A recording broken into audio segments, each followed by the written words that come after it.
এই মমতা ব্যানার্জি কদিন আগে বলছিল দিদি মোদি বিরাট সেটিং, আবার এমনি লোক জানা বলছিল এই যে ভারতবর্ষের রাজনীতিতে ছাগলে 4 নম্বর বাচ্চা সিপিএম, এই সিপিএম বেশি বলছিল, কারণ এখন সিপিএমটা চলছে তৃণমূলের পয়সা।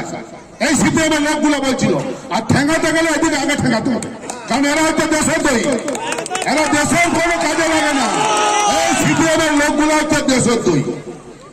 মিথ্যা প্রচারের মাধ্যমে 2011 সালে ক্ষমতায় বসার পর আপনারা দেখতে পাচ্ছেন তার বেশিরভাগ লোক অনুব্রত মণ্ডল, যিনি ভোটের সময় বলতেন চরম চরম বাদ্য বাজবে, যিনি বলতেন উঠ বাতাসার কথা, আজ সেই শিক্ষার অবস্থা কি করেছে এই মমতা ব্যানার্জি।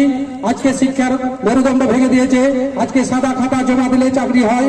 আপনার গরিব খেটে খাওয়া মানুষ, কৃষক, শ্রমিক যারা অনেক কষ্ট করে ছেলে মেয়েদের লেখাপড়া শিখাচ্ছেন, আজকে এখানে মেধার মূল্যায়ন করা হয় না। এই পশ্চিম বাংলায় যারা অরিজিনাল মেধা তারাকে আন্দোলন করতে হয়। সব জায়গায় তো ভোট হতে দেয়নি। সিপিএম এর ভূমিকাটা দেখুন, এই ছাগলের 4 নম্বর বাচ্চারা এতদিন কোথায় ছিল? আজকে তাদেরকে বিগত 6-7 বছর কোথাও খুঁজে পাওয়া যায়নি, ঝোড়ে পাতালে কোথাও খুঁজে পাওয়া যায়নি।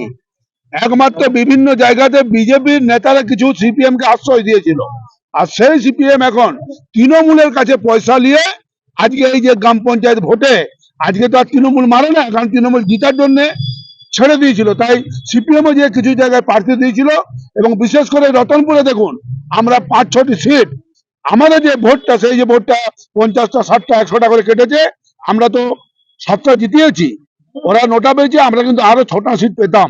এইভাবে 4 নম্বর ছাগলের বাচ্চারা গোটা পশ্চিমবাংলা ব্যাপী এই কাজ করে। দ্য সহজ পাঠ, সহজ কথা, সঠিক তথ্য।